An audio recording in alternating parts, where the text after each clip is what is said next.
안녕하십니까. 특허로 급등주를 열심히 찾아보는 특급 열차 진행을 맡은 아시아경제 유현석, BLT 특허법률사무소 엄정한 변호사입니다.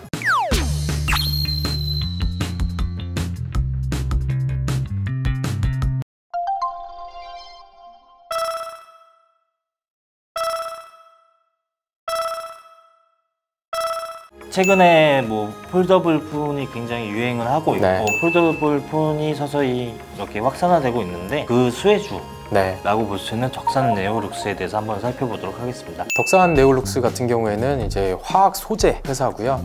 이 회사가 OLED 물질 쪽에 굉장히 강점을 가지고 있는 회사입니다.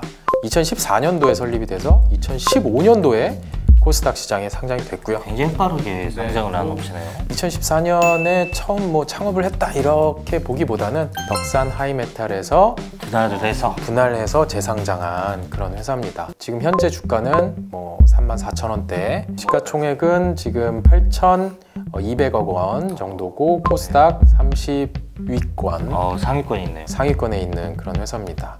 최근에 이제 거래량이 굉장히 많이 증가를 했는데 폴더블 폰이 각광을 받으면서 그 폴더블 폰을 구현하기 위해서는 이게 OLED 디스플레이여야 하거든요. 그러면은 OLED 물질들이 어디서 생산되냐 라고 이제 투자자들이 연구를 하면서 역시나 덕산 네오룩스가 이제 부각이 되게 된 것이죠. 폴더블 뿐만이 아니라 롤러블, 그다음에 다양한 형태의 디스플레이를 만들기 위해서는 OLED 디스플레이 소재들이 더 많이 사용될 수밖에 없어요. 그래서 덕산 네오룩스 같은 경우에는 ETL이라든가 EIL이라든가 레드호스트라든가 이런 저분자 OLED 증착에 관련된 소재, 그런 이제 소재 쪽이 이 덕산이 가지고 있는 강점이다라고 볼 수가 있습니다. OLED 쪽이니까 약간 어떻게 보면 굉장히 기술력이 높아야 될 것 같은데, 특허 쪽에서 좀 보시면 뭐가 좀 특이했는지. 이 회사는 특허 전략을 굉장히 잘 구사하는 회사입니다. 어떻게죠? 전체 특허 출원 개수가 거의 400개에 이르고 있는데, 와.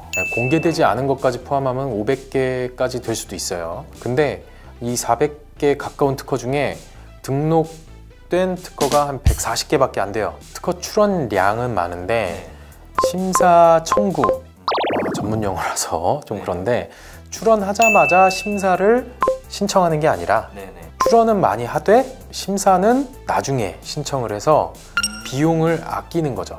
하지만 특허청에서 심사를 할 때는 출원된 그 날짜 기준으로 심사관이 심사를 해야 되기 때문에 결과에는 지장은 없어요. 그래서 이 회사 같은 경우에는 오히려 비용을 세이브하면서 나중에 이 아이템이 핫해질 때 심사 청구를 하면서 등록을 도모하는 굉장히 고도의 특허 전략을 사용하고 있는 그런 회사입니다. 이 회사 같은 경우에는 OLED 소재 원천 특허를 보유를 하고 있고요. 2011년 출원된 것들 중에 굉장히 중요한 특허들이 많이 포진이 돼 있는데, 이 특허들이 또 PCT 국제 특허나 그다음에 해외 출원이 많이 돼 있기 때문에 앞으로 OLED 관련돼서도 외국에서 라이센스를 주거나 아니면은 외국에서 오히려 우리가 소송을 제기하는 중국이나 미국이나 대만이나 일본에서 덕산 네오룩스가 공격자 입장으로 그렇게 소송을 제기하는 그런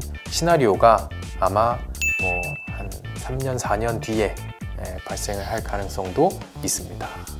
어차피 여기 B2B이고 소재 쪽이다 보니까 디자인이나 상표 쪽은 혹시 없습니다. 네, 그럼 바로 마지막으로 가겠습니다. 전체적으로 덕산 네오룩스에 대한 평을 내려주신다면? 2014년도에 설립돼서 2015년도에 상장이 됐고, 덕산 하이메탈이라고 하는 굉장히 훌륭한 회사에 분리된 회사, 그 다음에 OLED 디스플레이 시장이 지금 굉장히 성장을 하고 있기 때문에 계속 하고 있는 시장이기도 하죠.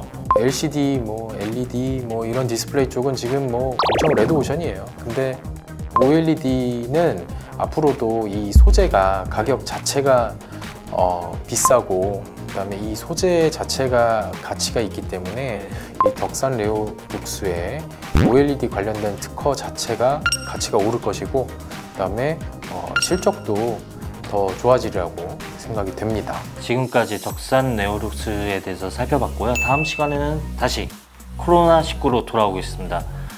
다음 시간에 알아볼 업체는 랩지노믹스. 여기도 약간 좀 DNA 쪽 분석. 뭐 시젠과 비슷한 업체라고도 할 수 있겠네요.